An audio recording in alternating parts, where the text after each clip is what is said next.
طلبته يوغوسلافيا، قتل برشا سارب مع المسلمين البوسنياك، فهمت؟ كذلك في العراق حرق اليهود، هو كان في العراق وأمر بقتل اليهود أمام منازلهم مجازر. شوفوا English French English، الدليل برهان.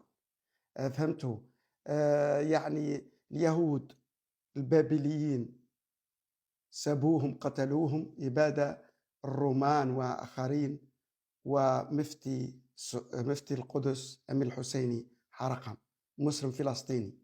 فهمتوا؟ القرآن يعني قال لهم، عنده إذاعة يقول لهم اقتلوا اليهود حيثما وجدتموهم.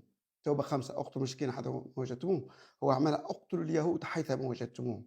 الإذاعة بتاع هتلر عطاها له، يعني 60 واحد معاه، لو تشوف الدليل. وفي الشرق الأوسط اقتلوهم، حتى في شمال أفريقيا، فهمتوا؟ الراديون.